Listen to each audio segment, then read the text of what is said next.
It's the law of castle stages. I play one that I like, and then I have to play one that I don't like. Aside from parts like this, where I can jump around in the water like a fun idiot, whee, bubbles! This stage isn't all that great. Kind of like a barrier, made of bubbles.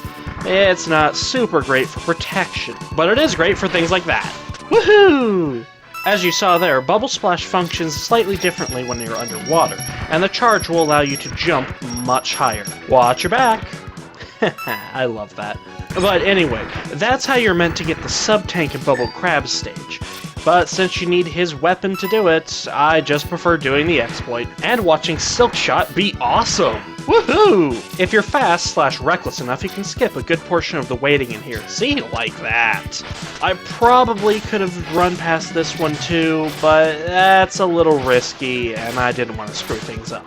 Besides, I still would have missed the next one and still had to wait around for it. This way I at least have a few more things to do while I wait for the platform to come down.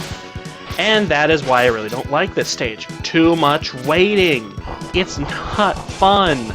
And really, this is about the end of the stage here. There's not much left. It's just dodging these fire pillars and then freezing some bats. Hi, buddy. Become my platform. Hooray! You have performed your duties well. Now vanish into thin air. This here is a fairly tricky section if you don't know what you're doing, but it's completely optional, and all you get is a flaming dash of awesomeness! And a severed head 1-up thing. Until I figured out the whole triple dash jump thing, I seriously had no idea how to get over there. I kept hearing people say, oh, you need to lure a bat over. It was like, how does that even work? Anyway, there's actually a pretty good reason as to why the stage is so short. And by extension, why the last one was kind of short as well. The boss!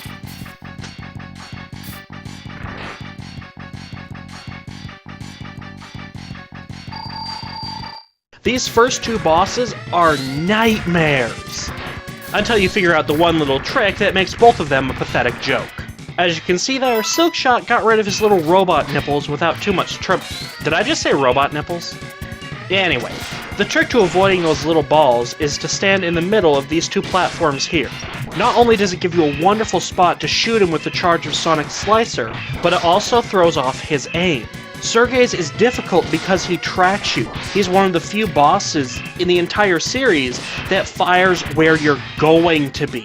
Also remember that his shots are always fired in the same pattern, alternating each time between a plus and a cross. With this in mind, move only when you think you're going to get hit, and get back in the middle before it's too late. This is impossible! The prophecy must be fulfilled! Old man voice. I think it works well, but I kind of miss doing my horrible Dr. Wily impression. Also, you can give yourself 3 platforms in that fight by opening with Giga Crush. But I had to reset from a password, so I lost all my energy. Kinda throws off my strategy anyway.